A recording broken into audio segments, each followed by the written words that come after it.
नमस्ते।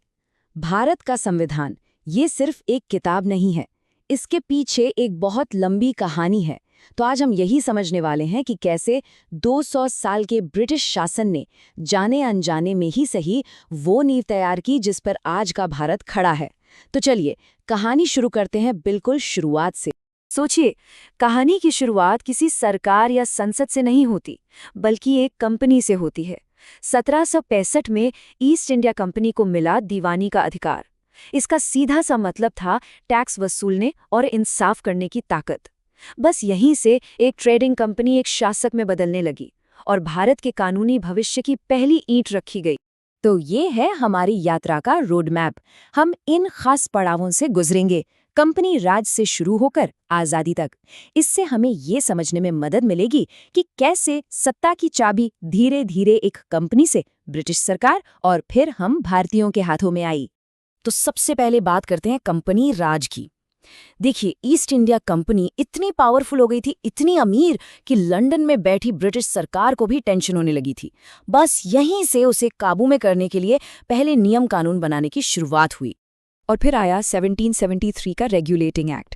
ये एक तरह का गेम चेंजर था। पहली बार ब्रिटिश पार्लियामेंट ने सीधे कंपनी के मामलों में दखल दिया। बंगाल के गवर्नर को गवर्नर जनरल बनाकर पावर को सेंट्रलाइज किया गया। कलकत्ता में एक सुप्रीम कोर्ट बनाया गया और कंपनी के अधिकारियों के प्राइवेट बिजनेस और घूसखोरी पर रोक लगा दी गई। मतलब ये कंपनी की बेलगाम ताकत पर लगाम कसने की पहली बड़ी कोशिश थी। अब कहानी में एक बहुत बड़ा मोड़ आता है, एक ऐसा टर्निंग पॉइंट जहां सत्ता सीधे कंपनी के हाथों से निकलकर ब्रिटिश राजशाही के पास चली गई। ये साल था 1857।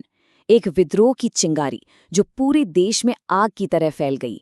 इस घटना को हम भारत का पहला स्वतंत्रता संग्राम भी कहते हैं। इसने तो ब्रिटिश साम्राज्य की नींव ही हिला दी और उन्हें ये एहसास करा दिया कि अब एक कंपनी के भरोसे भारत पर राज करना मुमकिन नहीं है। तो इस एक्ट ने क्या किया? इसने कंपनी राज को हमेशा हमेशा के लिए खत्म कर दिया।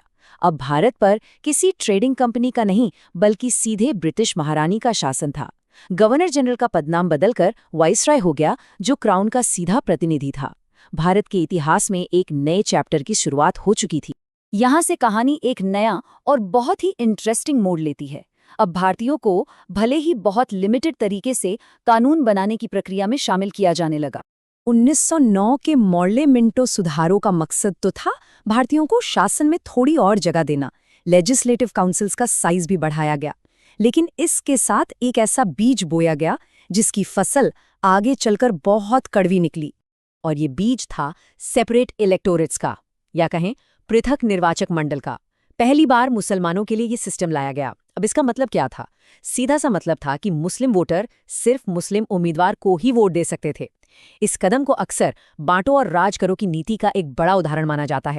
इसके ठीक 10 साल बाद 1919 में शासन में एक और एक्सपेरिमेंट किया गया। इसे डायार्की या द्वैध शासन कहा गया। यह प्रांतों में पावर को बांटने का एक बड़ा ही कॉम्प्लेक्स तरीका था। चलिए समझते हैं कि ये आखिर था क्या। तो ये डायार्की थी क्या भला? मतलब एडमिनिस्ट्रेशन के सब्जेक्ट्स को 2 हिस्सों में बांट दिया गया। एजुकेशन और हेल्थ जैसे कुछ कम जरूरी विभाग भारतीय मंत्रियों को दे दिए गए, लेकिन फाइनेंस और लॉ एंड ऑर्डर जैसे सबसे जरूरी विभाग गवर्नर के सीधे कंट्रोल में ही रहे। ये सेल्फ रूल की तरफ एक कदम तो था, लेकिन असली पावर वो अभी भी अंग्रेजों के पास ही थी।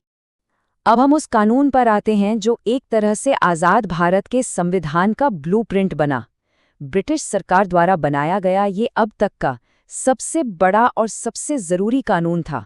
बस इसके साइज से ही इसकी अहमियत का अंदाजा लगा सकते हैं। 321 सेक्शन और 10 शेड्यूल। ये कोई छोटा मोटा कानून नहीं था, ये तो स्वतंत्र भारत के संविधान का लगभग पूरा ढांचा था, जिसने देश के एडमिनिस्ट्रेटिव स्ट्रक्चर को नए सिरे से डिफाइन किया। और जरा यहाँ देखिए, ये स्ट्रक्चर कितना जाना पहचाना लगता है ना? केंद्र और राज्यों के बीच शक्तियों का बंटवारा आज की फेडरल, स्टेट और कॉन्करेंट लिस्ट की तरह। रिजर्व बैंक ऑफ इंडिया की स्थापना और एक फेडरल कोर्ट जो बाद में हमारा सुप्रीम कोर्ट बना, ये सारी नींव 1935 के इसी एक्ट में रखी गई थी। इसीलिए इसे हमारे संविधान का सबसे बड़ा सोर्स माना जाता है। और अब हम इस लंबी यात्रा के आखिरी पड़ाव पर पहुंचते हैं, ब्रिटिश शासन का अंत और आज़ादी का सवेरा। ये ब्रिटिश पार्लियामेंट का भारत के लिए आखिरी कानून था। इसने हमें आज़ादी की तारीख तो दी, लेकिन साथ ही देश के बंटवारे की दर्दनाक हकीकत पर भी मोहर लगा दी। और बस इसी के साथ 200 साल का वो लंबा सफर खत्म हुआ। एक ट्रेडिंग कंपनी से शुरू हुआ शासन, जो बाद में ब्रिटिश क्राउन के हाथ में आया, आखिरकार समाप्त हो गया। भारत अब एक आज़ाद और संप्रभु राष्ट्र था। और सत्ता की ये बागडोर इन महान नेताओं के हाथों में आई, जिन्होंने आज़ाद भारत की पहली सरकार बनाई। ये उन दिग्गजों की एक झलक है जिनके कंधों पर एक नए राष्ट्र के निर्माण की भारी जिम्मेदारी थी। ये सवाल वाकई सोचने वाला है। हमारा फेडरल स्ट्रक्चर, पार्लियामेंट्री सिस्टम, हमारी जुडिशरी का ढांचा, इन सब की जड़ें इसी लंबे और उलझे हुए इतिहास में हैं। ये हमें याद दिलाता है कि किसी भी देश का आज हमेशा उसके कल से जुड़ा होता है।